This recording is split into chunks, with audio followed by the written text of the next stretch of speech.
begitu mencintai agama Allah Subhanahu wa taala agar mereka semuanya disehatkan oleh Allah dan diberikan petunjuk serta diberikan jalan yang terbaik dalam hidupnya sehingga dapat mengamalkan ajaran Allah Subhanahu wa taala.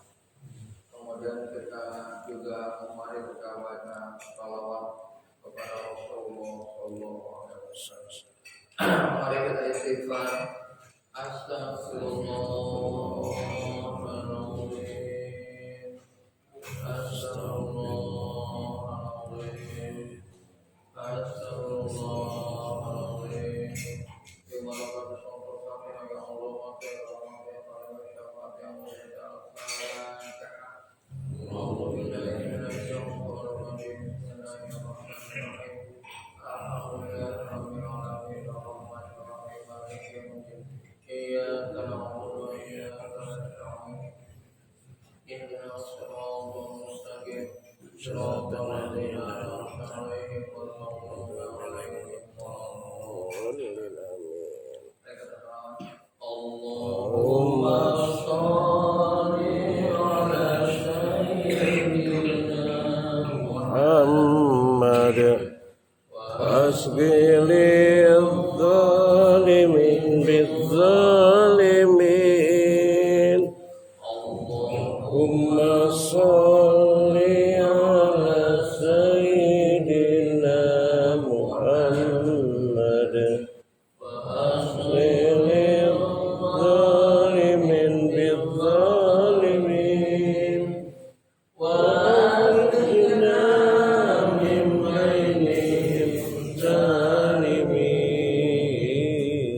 Wa ala alihi wa sahbihi ajma'in. Allahumma shalli ala sayyidina Muhammad وأسبلil zalimin bizzalimin. Allahumma sholli ala sayyidina Muhammad وأسبلil zalimin bizzalimin. وأخرجنا من بينهم سالمين. وعلى آله وصحبه أجمعين. اللهم صل على سيدنا محمد وأسبلil zalimin bizzalimin. Allahumma sholli ala sayyidina Muhammad wa asbilil zalimin bizzalimin. Wa akhrijna min bainihim salimin. Wa ala alihi wa sahbihi ajma'in.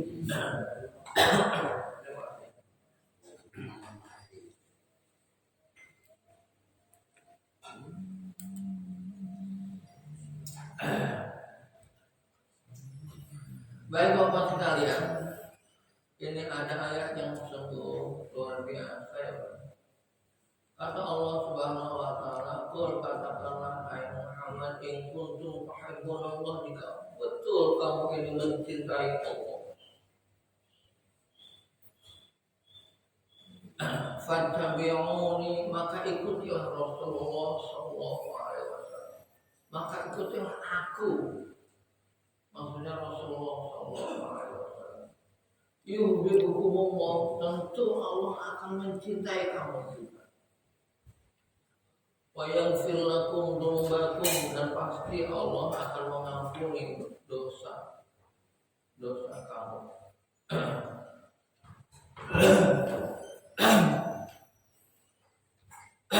Wallahu ghafurur rahim, dan Allah itu pengampun lagi Maha Penyayang.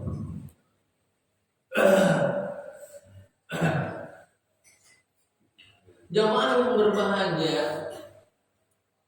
kalau kita ini betul mengharapkan kebahagiaan dunia, kebahagiaan sejati, sebenarnya kebahagiaan, ketahuilah sebenarnya yang menguasai hati kita, yang membuat kita bahagia, bukan usaha kita, tapi adalah kehendak Allah Subhanahu wa Ta'ala. Karena rasa cintanya Allah kepada kita. Jadi kalau kita berhitung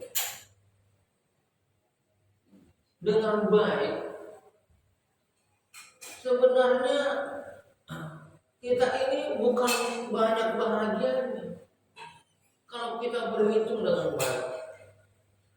Karena kalau kita diberikan harta oleh Allah dan tidak mengerti bahwa harta itu dari Allah, maka ketahuilah secara pribadi, secara kemanusiaan, nggak ada orang yang puas dengan harta sebanyak apapun yang diberikan oleh Allah. Rasanya kurang saja. Walaupun jumlah menurut seorang yang punya, seorang yang tidak punya, dia sangat cukup. Tapi secara kemanusiaan, orang diberikan harta sebanyak apapun masih kurang. Masih jika andai kata. Ya, bahkan bukan hanya andai kata, dia akan melakukan tindakan-tindakan yang amoralistik, menyakitkan orang merasa bodoh, mematikan orang merasa bodoh, dan lain sebagainya. Orang susah merasa bodoh, banyaknya orang susah juga merasa bodoh. Itu kalau udah bilang. Kalau kita diberikan susah, apalagi kita akan mengeluh, kita akan merasa paling susah. Jadi kalau ukuran kemanusiaan kita sulit banget. Kalau ukuran kemanusiaan, oleh sebab itu sebenarnya kalau kita menyadari ayat ini, kita sangat mengharapkan agar kita ini bisa jatuh cinta kepada Allah.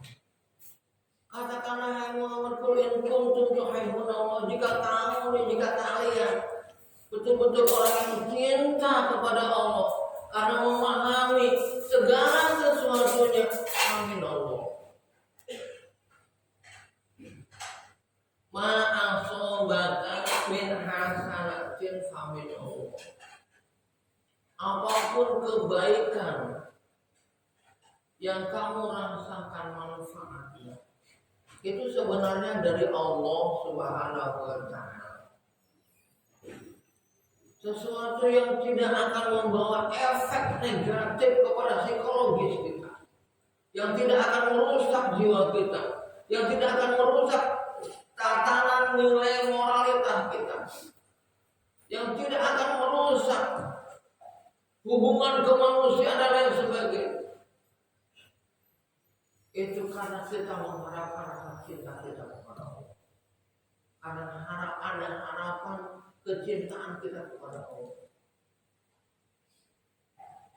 Jadi rasa cinta kita kepada Allah itu sebenarnya harus ditimbulkan, harus diperjuangkan, harus diusahakan. Ya. Jadi seringkali seakan-akan Allah itu banyak memberi beban kepada kita, padahal itu adalah kumpulan kenikmatan yang diberikan oleh Allah Subhanahu wa Ta'ala. Bahasa mudahnya kayak gini, Pak. Saya ini seringkali berikan contoh ini. Antum belajar repot, antum belajar susah, tapi karena rasa cintanya orang tua kepada anak kita tuh Aduh, kalau tidak kita sekolahkan, kayaknya kita selaku orang tua juga. Sampai bahasa mudanya, sekolah itu ingin kita cari yang terbaik, yang cermat, sekalipun gak apa-apa, demi anak kita untuk mencapai kebahagiaan sesungguhnya. Tapi kebukan bagi anak belajar itu susah. Belajar itu merepotkan dia. Ya. Jadi bagaimana agar belajar itu enak? Belajar itu menjadi sesuai dengan keinginan orang tua. Bahwa anak nanti harus punya kapasitas, anak harus punya kemampuan, anak harus punya ilmu pengetahuan, anak juga harus punya karakter kemanusiaan, karakter kepribadian. Tidak lain dan tidak bukan ini komunikasi kita dengan anak, pelukan kita dengan anak. Jadi tidak hanya sekedar menyuruh nak belajar, nak sekolah, tapi bagaimana kita menginspirasi kepada dia. Karena belajar itu enak, tidak beban. Sama sebenarnya dengan Allah yang Maha Berbahagia. Allah itu sudah menginspirasi kita. Ngaji enak kok. Cuma kamu tidak memahami makna ngaji ini. Ngaji yang akan merubah kita dari yang tidak ngerti nikmatnya sholat, bahkan yang tadinya kita tidak mau sholat, akhirnya kita mau sholat. Bahkan kita mau ngerti artinya sholat. Ya Pak ya, dan yang sebagainya. Katakanlah bahasa mudahnya, kita mengertilah kenikmatan kita mencintai Allah.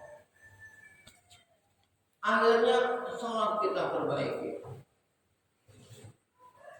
sholat kita khusyuk, ibadah malam kita bagus, puasa kita bagus, haji kita bagus, dan lain sebagainya. Namun jamaah, kata Rasulullah SAW, saya tidak malu ala ummati. Yusalluna, mereka sholatnya bagus. Yusallakuna, mereka sedekah juga iya. Yuhajjuna, mereka juga haji. Yuzakuna, dan mereka juga mengeluarkan zakat. Yasumuna, dan mereka juga puasa. Wa ma fihi mu'minun, tapi mereka tidak digolongkan menjadi orang-orang kafir. Kenapa ini terjadi? Karena ternyata ada syarat yang kurang. Ibadah doa, ibadah yang hanya bersifat praktikal kepada Allah, yang hanya bersifat khusus kepada Allah. Ternyata Islam tidak mengajarkan setiap orang agar bisa masuk surga secara individual. Setiap manusia diberikan taklif dakwah Tuhan, diberikan kesempatan untuk meraih kemampuan dakwah dirinya kepada yang lain. Nah, apa itu? Kata Allah, fattabi'uni, ikuti Rasulullah Sallallahu Alaihi Wasallam. Ikuti Rasulullah. Rasulullah adalah figur yang membumikan Al-Quran. Al-Quran tidak di atas langit. Rasulullah adalah figur yang membumikan sholat. Sholat itu bukan hanya sekedar hubungan kita dengan Allah, yang mempraktekkan bagaimana sholat itu tanha 'anil fahsya'i wal munkar. La sholata liman tanha 'anil fahsya'i wal munkar. Inna sholata tanha 'anil fahsya'i wal munkar. Yang membumikan itu, yang mempraktekkan itu adalah Rasulullah Sallallahu Alaihi Wasallam. Yang mempraktekkan zakat sebagai kebersihan pribadi, sebagai kebersihan jiwa. Contoh-contoh diberikan oleh Rasulullah Sallallahu Alaihi Wasallam, sehingga orang yang zakat itu kayaknya jauh jauh dari hasut, iri, dengki dan lain sebagainya kepada orang lain. Orang yang puasa, yang mengimplementasikan bagaimana orang yang bertakwa itu. La'alakum tattaqun, agar kamu bertakwa, agar kamu menjadi manusia yang mempunyai analisa spiritual, analisa emosional, analisa kognitif dan lain sebagainya. Itu diberikan contoh oleh Rasulullah SAW dan lain sebagainya, termasuk haji. Bagaimana persatuan umat harus dibangun. Jamaah yang berbahagia, kalau umat Islam ini tidak mau kembali kepada nilai-nilai sejarah. Suatu contoh, ketika umat Rasulullah SAW 7 abad masa kegemilangan Islam. Tapi kita harus tahu, masa penghancuran Islam itu dimulai pada abad ke-4. Ketika jaya Islam, mereka mempunyai program untuk menghancurkan Islam.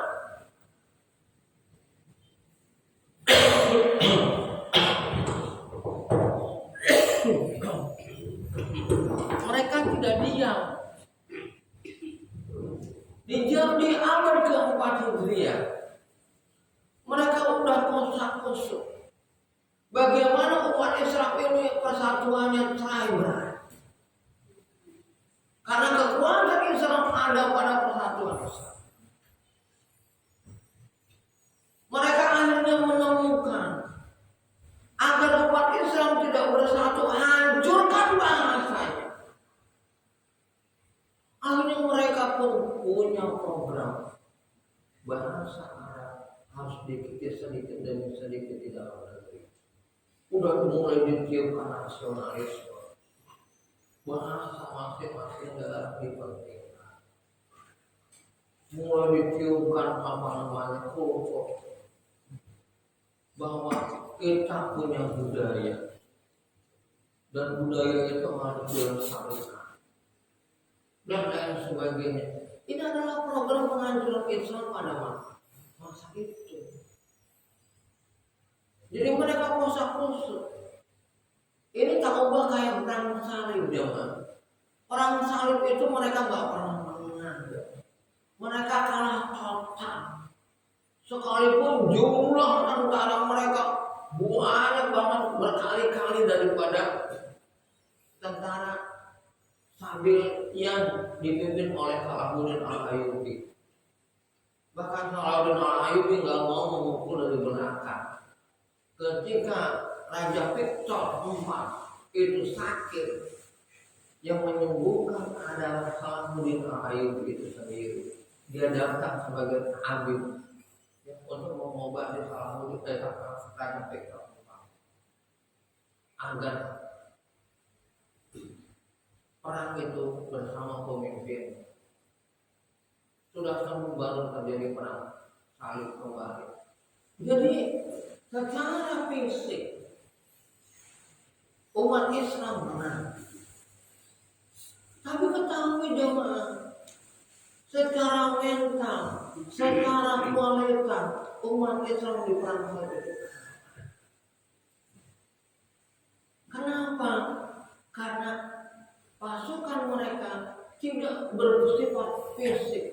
Bagaimana menusuk ke dalam untuk merusak, terutama adalah akidah Islam, akidah Islam, supaya tidak lagi percaya kepada Allah, supaya kurang kepercayaan kepada Allah.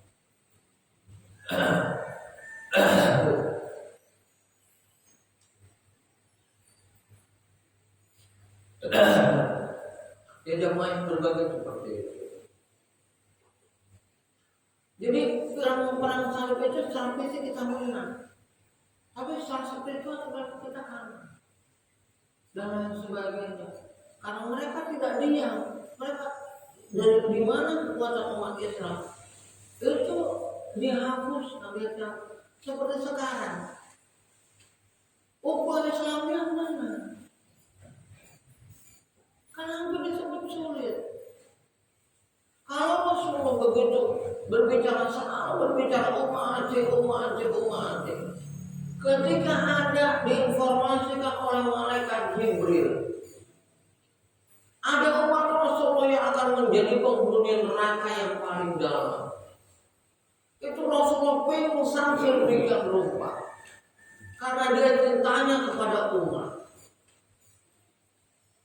Ketika akan meninggal, diceritakan oleh malaikatul maut bahwa itulah rasa sakit.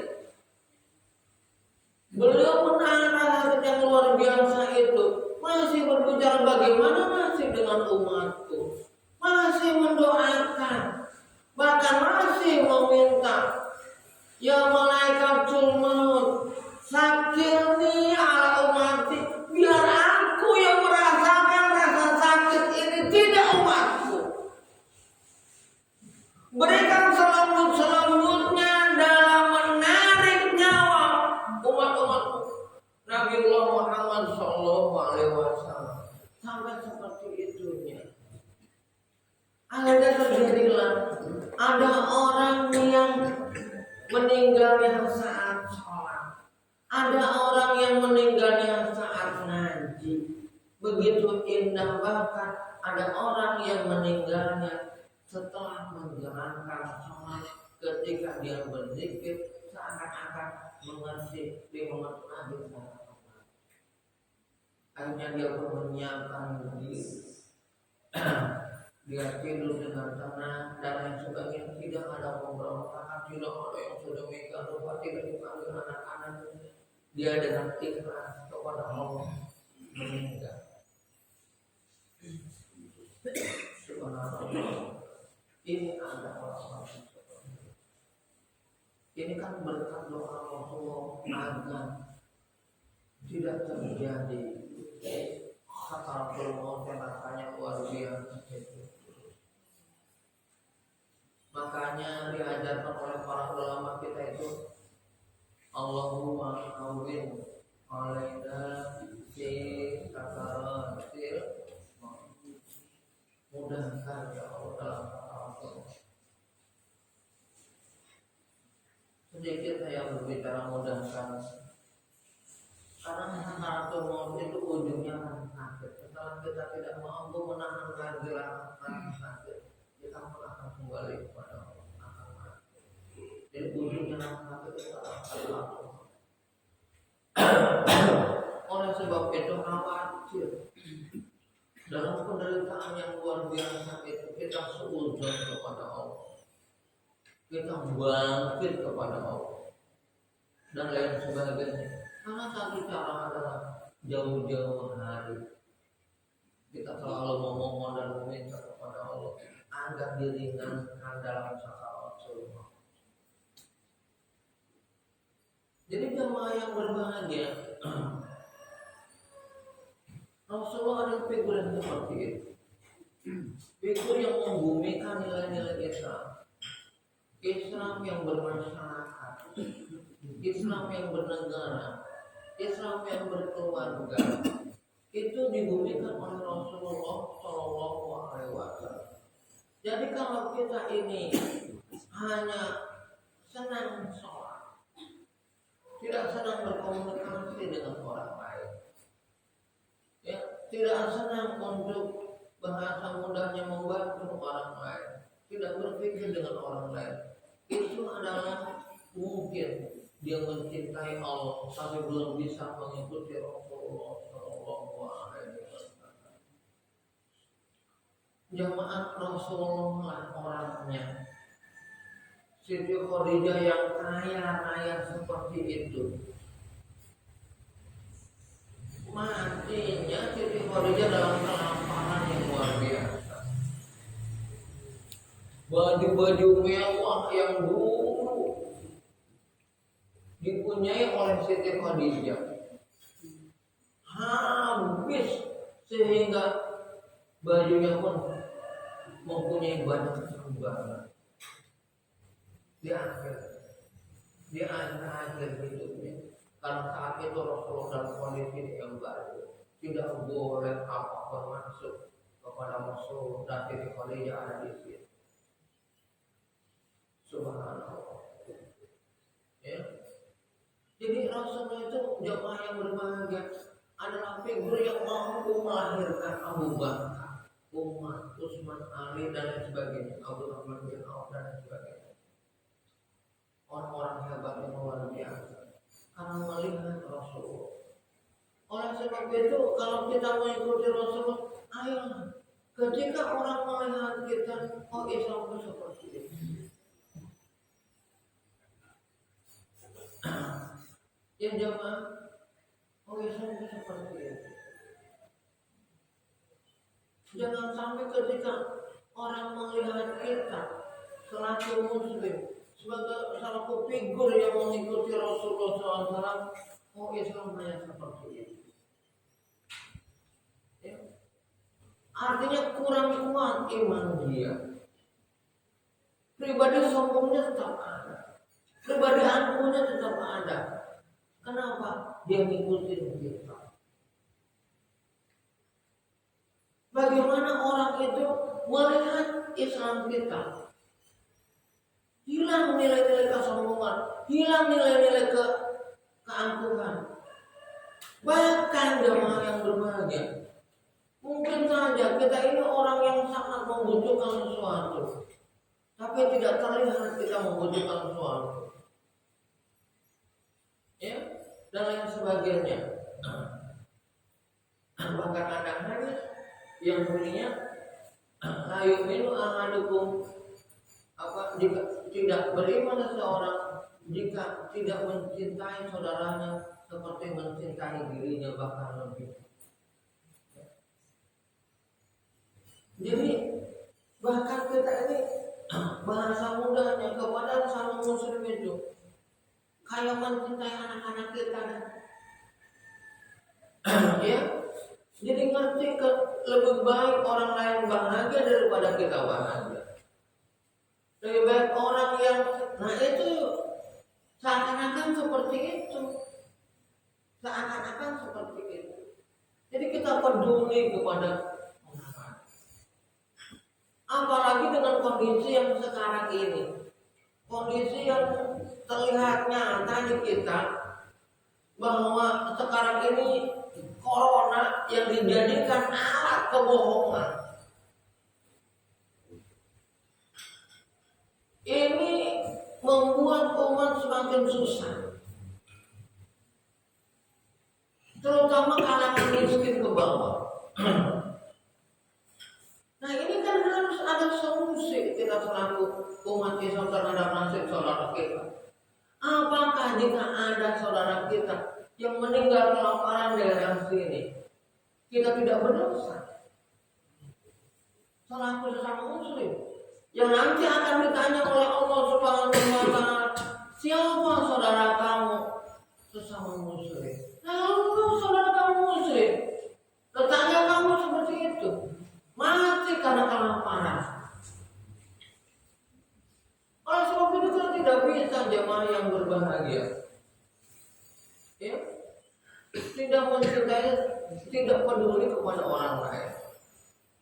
Kalau kita secara individu sudah bisa, ayo secara komunal, secara berjamaah. Di masjid ini kita perhatikan siapa tetangga kita yang gak punya, ayo kita diskusikan.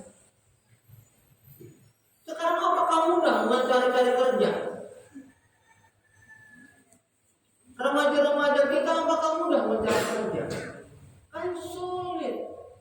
Apalagi memang dia agak malas, apalagi dia gak berpikir masa depan, tidak awal dan lain sebagainya.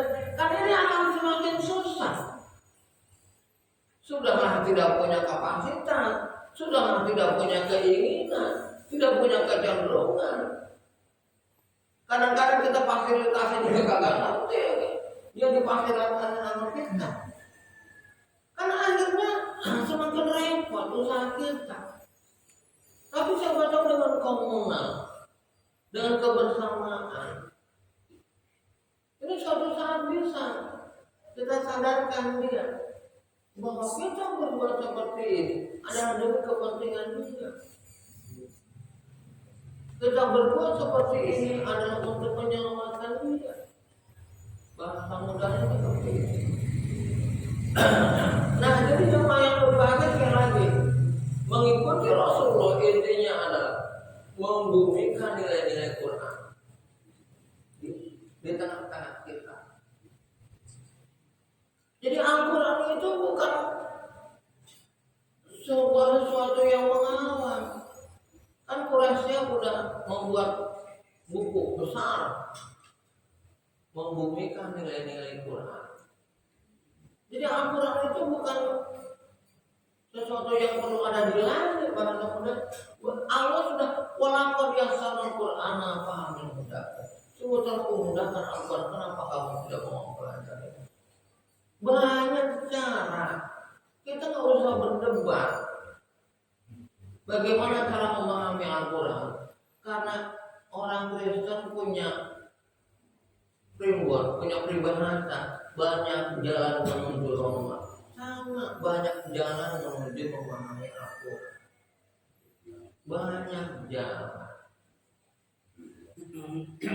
Bahkan jamaah yang berbahagia,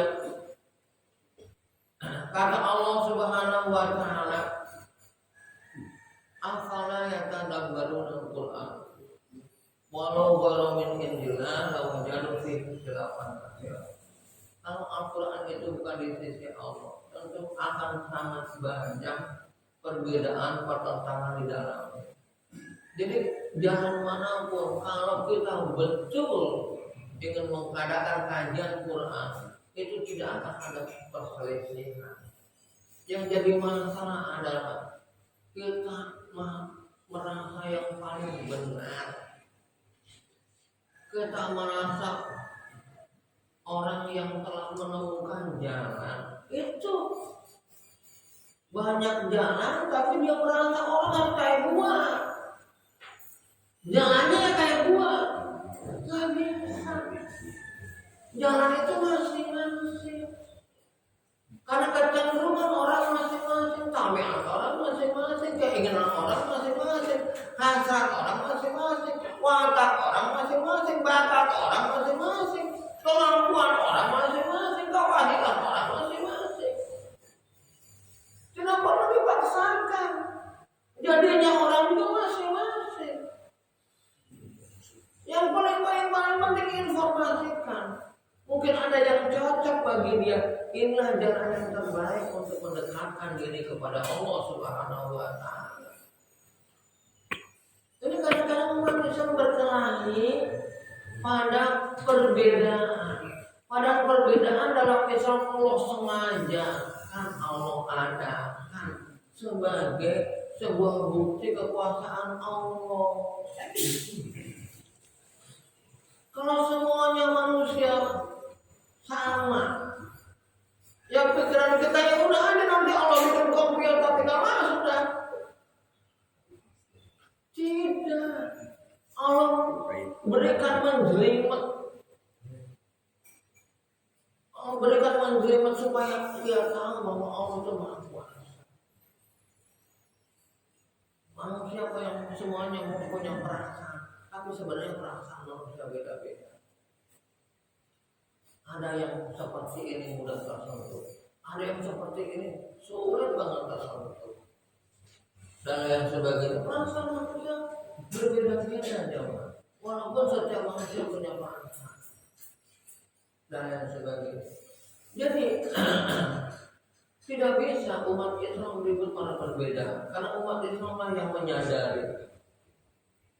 Jemaah yang berbahagia, coba bayangkan, Islam sangat tahu pentingnya nilai agama. Bahkan Islam yang mengajarkan inan dina indallahi Islam. Wa ma yabtaghi ghairal Islam dinan fala apa? Wa man apa? Siapa yang memilih Islam sebagai bukan Islam sebagai agama, Wa may yabtaghi ghayra Islamin fala yuqbala minhu wa fil akhirati minal khasirin. Tidak akan diterima itu agama dari Anda termasuk orang-orang yang merugi. Kita sangat ingin orang lain memeluk Islam, tapi apa jawaban yang berbahagia? Walaupun begitu penting nilai agama. Agama bagi kita adalah faktor yang membahagiakan, faktor yang menyelamatkan dan lain sebagainya. Tapi kita dilarang memaksa orang untuk masuk Islam. Subhanallah. Dilarang orang itu masuk Islam dengan cara paksa. Kenapa dilarang manusia secara terpaksa? Karena nanti setelah masuk Islam banyak keterpaksaan yang harus kita lakukan. Terpaksa kita harus sholat, terpaksa kita harus zakat, terpaksa kita harus haji. Awalnya walaupun keterpaksaan itu adalah harus kita laksanakan, seakan-akan seperti itu. Atau kita paksakan diri kita. Kalau nggak kita paksakan diri kita, santri itu bangun sebelum subuh susah banget. Kalau nggak dibangunan, ya nggak bangun. Itu luar biasa ya santri. Apa bisa dia bangun sendiri? Khawatir kalau saya nggak bangun dulu dan sebagainya, subuh pun nggak bangun dan lain sebagainya. Dia seakan-akan paksa dia, keterpaksaan karena banyak karena Islam itu tidak sesuai dengan nafsu kita. Islam itu agama yang tidak pernah sesuai dengan nafsu kita. Karena inna nafsana amaratu bisu. Karena sesungguhnya nafsu yang ada pada diri manusia itu mengajaknya keburukan dan kejelekan. Inna nafsana amaratu bisu. Karena nafsu mengajak keburukan dan kejelekan, sehingga nilai-nilai Islam tidak pernah cocok dengan nafsu kita. Nah disinilah yang disebut dengan Islam sebagai agama yang menuntun membimbing kita. Ketika kita marah dan lain sebagainya, agama berbicara laksanakan amal, karena Allah Maha Tahu. Kamu yang sudah baik, kamu sudah cenderung lebih baik. Kenapa kamu harus iri? Ketika kita iri, kenapa harus iri? Ketika kita sakit hati, kenapa harus sakit hati? Seakan-akan Allah begitu, benar begitu. Coba pikirkan dulu, apakah perlu tidak itu? Kalau memang itu dibutuhkan Allah ridho, kamu tetap tenang, bisa kok. Gak apa-apa. Kalau kita perlu marah ya marah, ya. Dan lain sebagainya nggak apa-apa peribahasa. Ya. Allah tidak pernah sebenarnya melarang kita marah. Cuma kata Rasulullah SAW, jangan mudah emosional, jangan mudah terpancing, gitu. Marah harus Rasulullah kalau siapa? Rasulullah kalau khutbah Jumat, apa nggak merah mukanya? Apa nadanya nggak tinggi? Khutbah Rasulullah nadanya tinggi, mukanya merah karena ketakutan umat Islam tidak mengerti apa kekurangan yang ada pada dirinya, apa yang harus diperbaiki. Makanya akhirnya jamaah walaupun mungkin insan kami itu nggak ada, tapi konsep insan kami selalu ada. Orang ahli itu selalu berbicara insan kami, dan kita harus mengerti apa itu insan kami. Insan kami itu yang tadi kita lahir adalah bahwa kita akan selalu berubah lebih baik, lebih baik, lebih baik, lebih baik. Gitu. Ya. Dan lain sebagainya. Nanti mudah-mudahan Allah berikan kesempatan kita untuk mengadakan kajian insan kami. Mudah-mudahan Allah berikan hidayah dan taufik kepada kita semuanya. Mudah-mudahan kita bisa mengamalkan ajaran Allah Subhanahu wa Ta'ala. Mudah-mudahan kita bisa mencintai Allah dan Allah cinta kepada kita. Mudah-mudahan Allah mengampuni segala kesalahan dan dosa yang kita punya. Di dalam bahasa Rasulullah Al-Fatihah.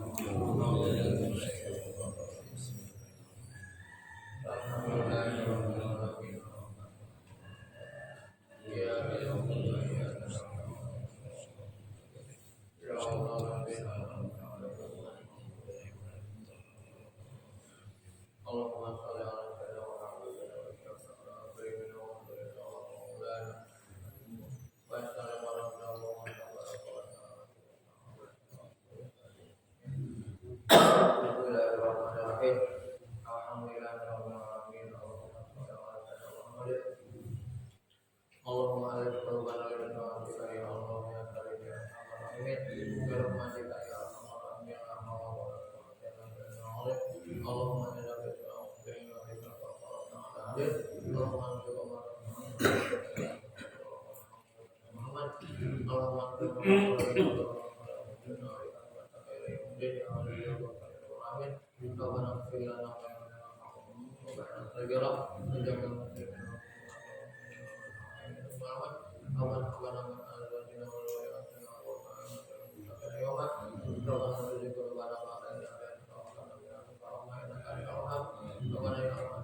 Demikian wassalamualaikum warahmatullahi wabarakatuh.